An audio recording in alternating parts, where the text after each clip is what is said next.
com o selo do Espírito prometido, que é a garantia da nossa herança para a redenção do povo que o Pai adquiriu, para o louvor da sua glória. O Pai colocou em nós o Espírito como penhor. Enquanto ainda nós não recebemos a nossa herança nos céus, nós temos o Espírito como penhor, como garantia. O Pai vai requerer o Espírito de nós e nos dará o galardão, nos dará a herança.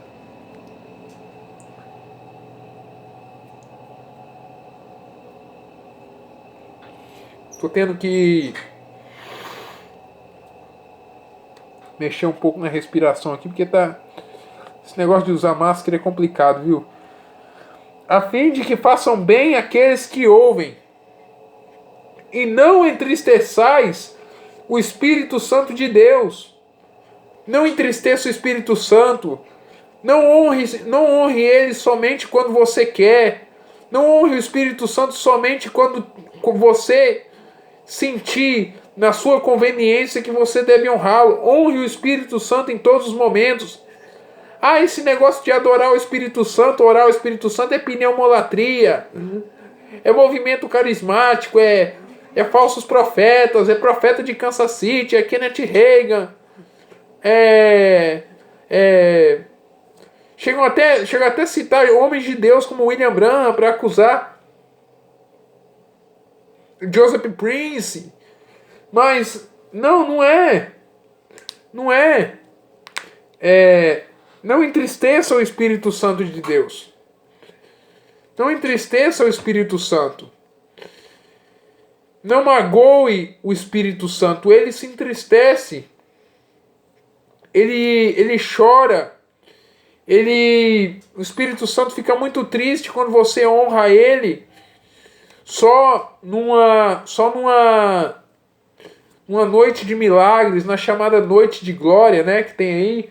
Em alguns países tem umas igrejas, mega igrejas, que fazem as noites de glória, noites de milagres. Não honre o Espírito Santo somente nesses momentos. Não honre o Espírito Santo somente quando você sentir. Porque honrar o Espírito Santo, agora eu voltei o que eu queria falar. Honrar o Espírito Santo é coisa de carismático. Porque o Espírito Santo é a terceira pessoa da Trindade. Sim, ele é a terceira pessoa da Trindade, mas ele não deve ser jogado para escanteio. Ele deve ser valorizado, ele deve ser amado, ele deve ser honrado. Ele é o seu único amigo quando ninguém te dá importância. Quando todo mundo te despreza, te joga para baixo, te joga para escanteio, o Espírito Santo está do seu lado te consolando. O Espírito Santo de Deus, ele te consola em todo momento. Quando você lembra de uma passagem da Bíblia, não é você lembrando, é o Espírito Santo. Jesus disse, João 14 ou 15, mas o Consolador que o Pai enviará em meu nome vos ensinará todas as coisas e vos fará saber de toda a verdade. João 16, 8, e quando ele vier, convencerá o homem do pecado, da justiça e do juízo. Quando você sente que você é culpado, não é você de você mesmo, é o Espírito Santo te incomodando. Então não entristeça. E a minha fala para os profetas dessa nação, para os ditos profetas, para os ditos alguns apóstolos e profetas e pastores e bispos dessa nação, líderes de G12, reverendos, seja lá o título que tiverem, evangelistas itinerantes, parem de manipular o Espírito Santo. Não entristeçam o amado das nossas almas, ele chora. Você quer ser usado por Deus em profecia? Comece a orar em línguas. Separe um tempo. Ache o seu lugar em Deus. Muitos profetas, eu vejo que muitos pregadores no YouTube, eles querem se aparecer. E Deus diz o seguinte, vá para um lugar em Deus. Descansa, ora em línguas, jejua. Confessa a palavra, passa um tempo isolado. Paulo precisou ficar 14 anos reaprendendo o Evangelho. Reaprendendo tudo que ele já sabia. Ele teve que desconstruir e aprender algo novo, que foi o Evangelho da Graça, que foi as 14 epístolas. 14 anos, 14 epístolas. Ele teve que ir para o deserto da Arábia, ficar 14 anos lá aprendendo toda a revelação da graça. O terceiro céu. Não manipule o Espírito Santo, não mande no Espírito Santo, não ordene que o Espírito Santo te faça algo como se ele fosse seu empregado. Esse negócio de ficar botando dente de ouro na boca das pessoas, isso é farsa. Isso é farsa. E ainda tem pessoas que têm caído nessa história de dente de ouro. Até os macumbeiros já atacaram nós, cristãos, porque nós praticávamos isso aí, e eles disseram: vocês copiaram de nós. Muitos pastores, muitos ditos pastores, pregadores têm que tomar vergonha na cara. Se arrependerem, deixarem a fama, desativarem a monetização dos seus canais no YouTube, começar a perder dinheiro e ganhar almas. Faço minhas as palavras de Donnie Swaggart, filho de Jim Swaggart. Jesus não foi perfurado numa cruz. Ele não recebeu uma coroa de espinhos. Ele não teve o seu lado transpassado. Ele não teve suas mãos e seus pés furados para que você dirija Rolls Royce. Para que você tenha cachorros de $12.000 e mansões de luxo, de apartamentos. Vocês prostituem o evangelho, é uma vergonha.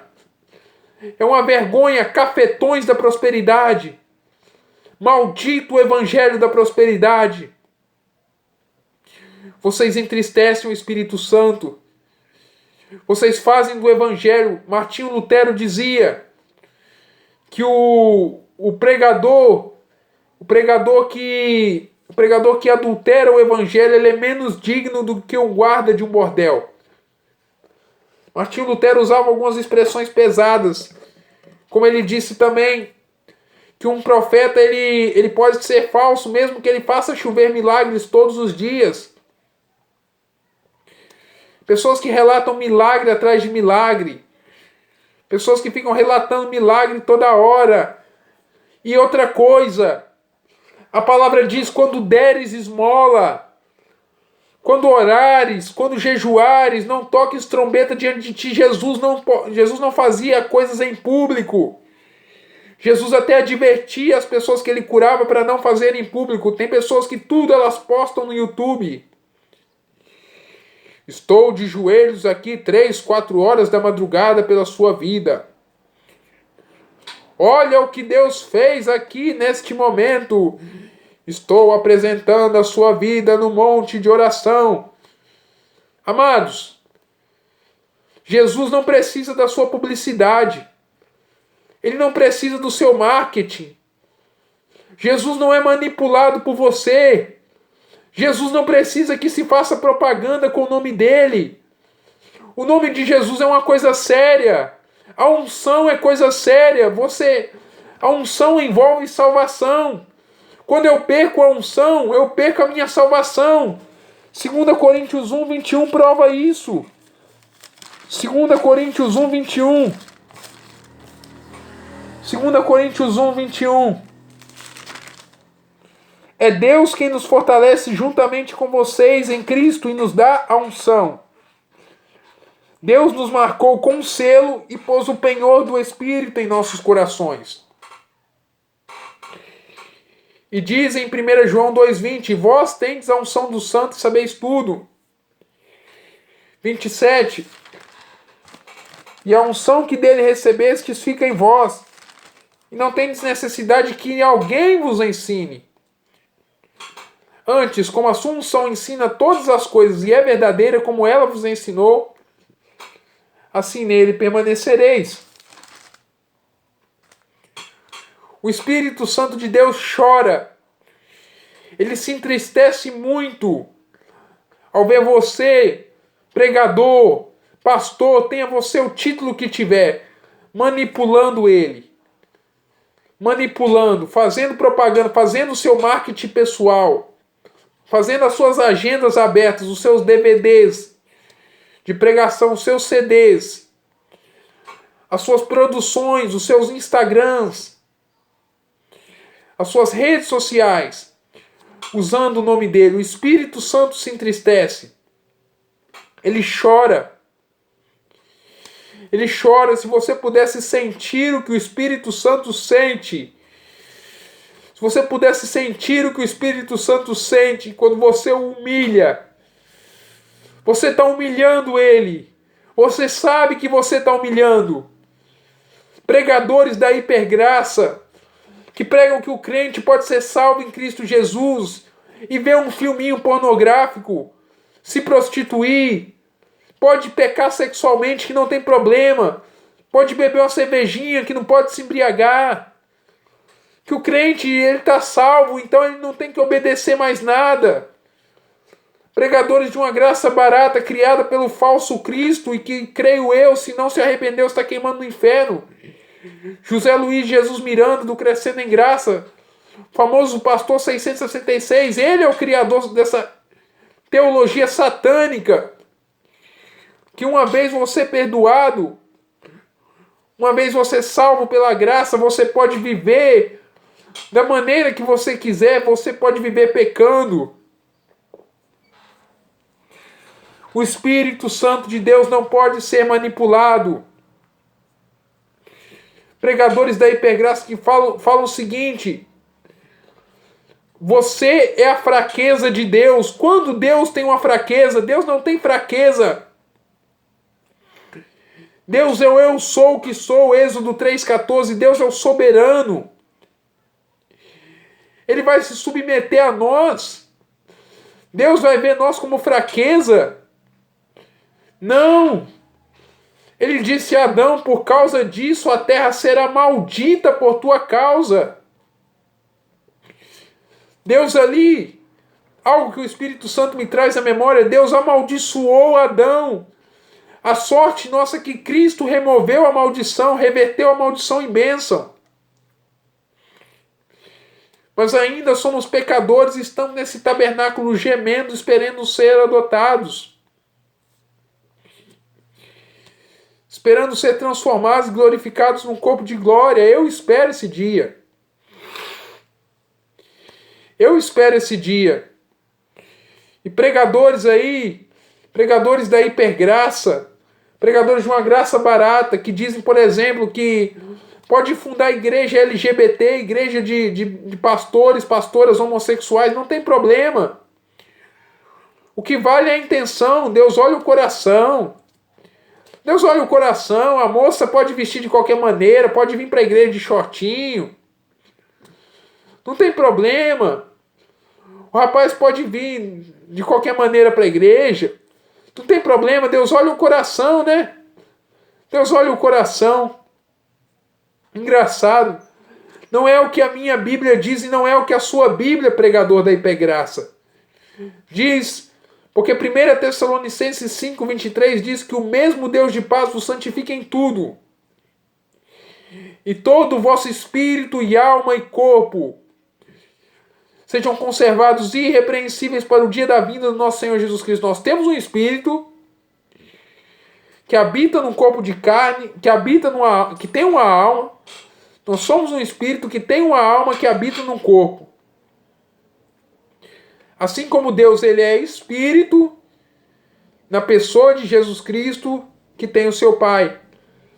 Deus é Pai, Filho e Espírito Santo. Nós somos espírito, alma e corpo. Ou corpo, alma e espírito, como você queira denominar. Mas nós somos três em um, como Deus é três em um.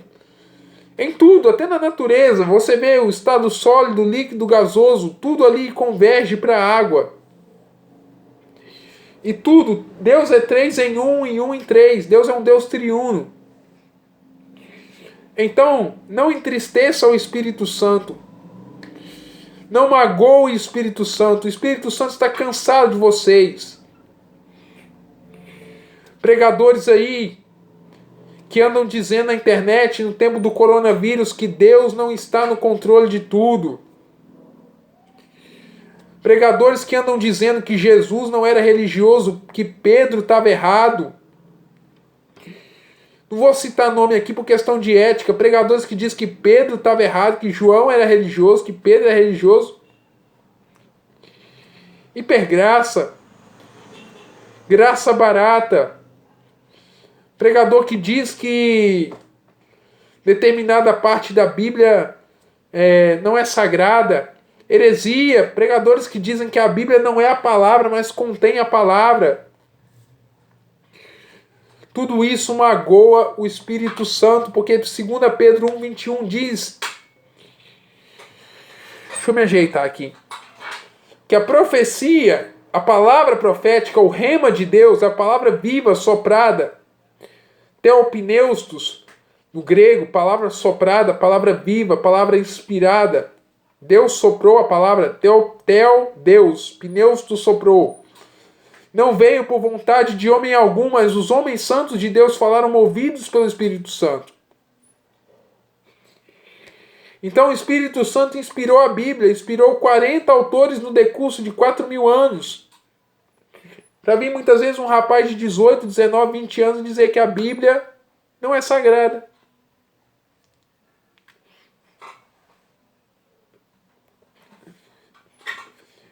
Para vir outros determinados pregadores e dizer que a Bíblia não é a palavra, mas contém a palavra.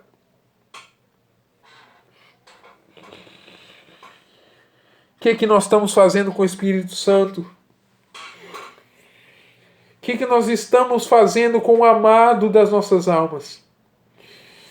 Pessoas que dizem que Deus batizou com o Espírito Santo sem falar em línguas.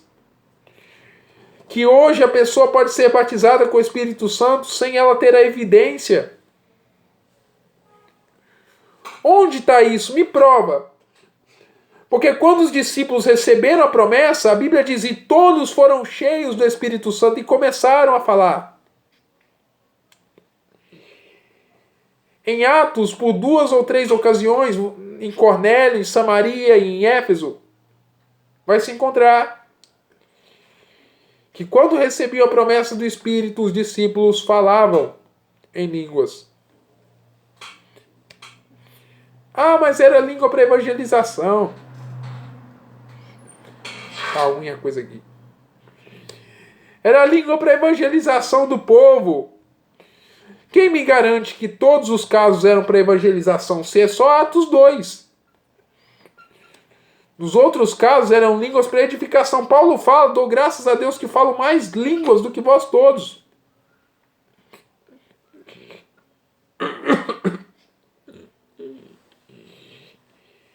E não era somente o grego, o hebraico, o aramaico, o latim que ele sabia. E algumas línguas germânicas que se suspeita, mas Paulo, o neobabilônico, o fenício.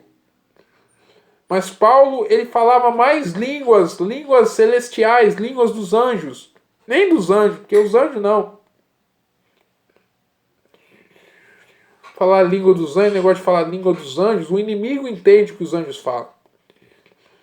Linguagem do Espírito. Paulo falava mais línguas do Espírito do que todos aquela igreja de Corinto. Então fica essa mensagem para você, amado irmão, amigo, ouvinte, pregador da palavra de Deus. Quero dizer aqui, terminando essa mensagem, que eu estou voltando a gravar os meus vídeos aparecendo. Eu decidi, o Espírito Santo está me mostrando que esse é o melhor caminho a seguir, porque eu estava tentando me adequar num modelo que não era o meu. O Espírito Santo me disse, vá por esse caminho. Então eu tô indo por esse caminho, mas não deixando de pregar a sã doutrina,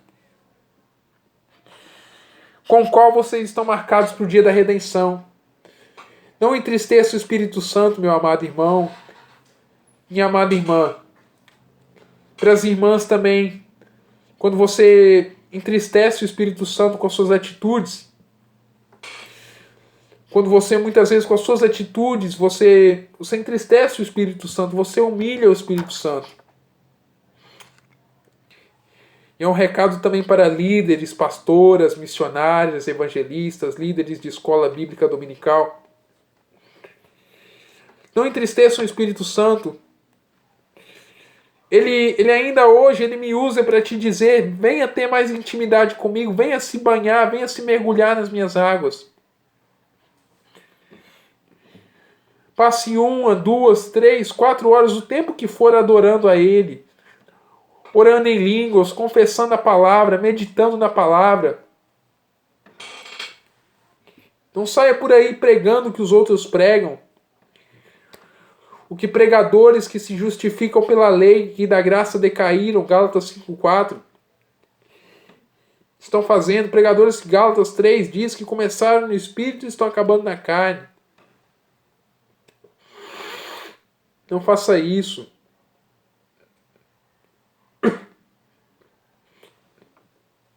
Meu Deus.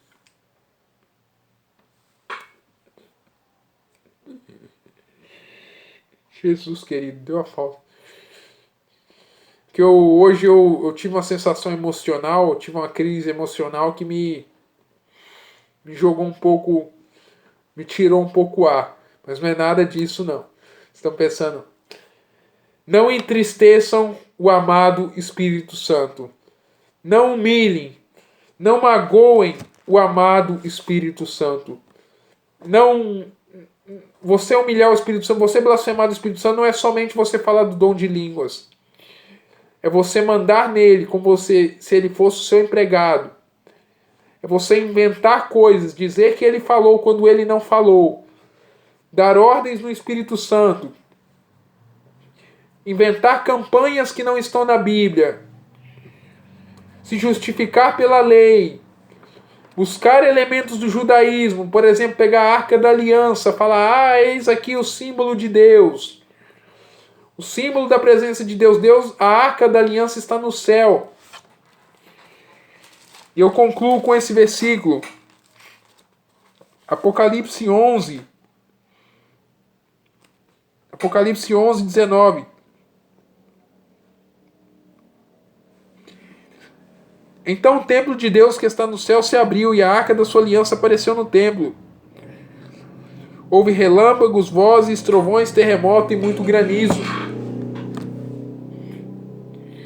Não entristeça o amado Espírito Santo.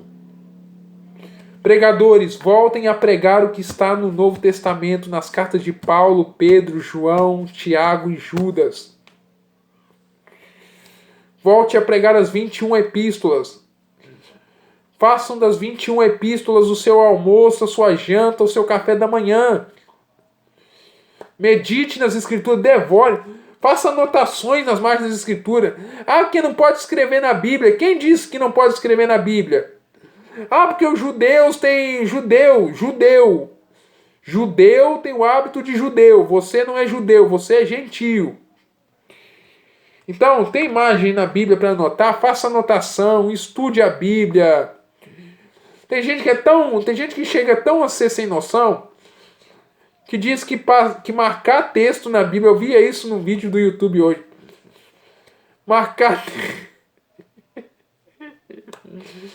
Eu tinha que concluir com essa.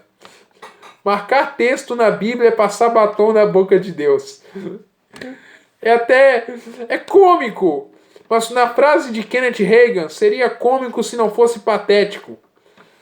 Seria cômico se não fosse patético. Tanta palhaçada, tanto costume que a gente inventa, tanta tradição oral.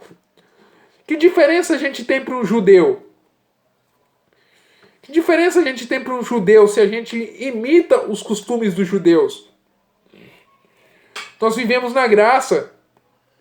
É quase impossível entrar no céu, como eu vi no YouTube aí, um pregador dizendo. É quase impossível entrar no céu.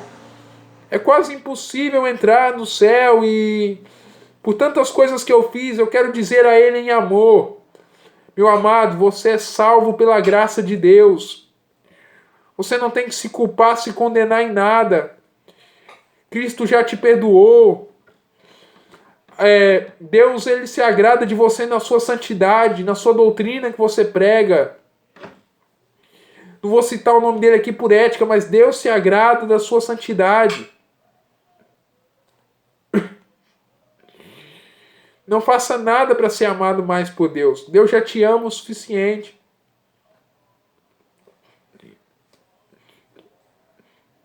Meu Deus. Deus te ama como você é. E corrige isso aí. Não é quase impossível entrar no céu, não, porque Deus sabe quem vai entrar no céu. Senão a Bíblia não diria em Efésios 1,4 que Deus predestinou para filhos de adoção. Então pense bem. Não é quase impossível entrar no céu. Jesus disse isso para o jovem rico. Mas para nós, Jesus, Hebreus 2,10, e você é um bom conhecedor da Bíblia, você sabe que Jesus disse: Ele trouxe muitos filhos à glória. Nós somos salvos pela graça, não pela lei. Nós somos salvos pela graça, pela fé em Cristo Jesus. Eu vou encerrando por aqui este programa, mais esse programa de ensino da palavra de Deus. E termino com a frase: creia, a tua fé em Jesus Cristo com certeza te levará à vitória. Fique com Deus.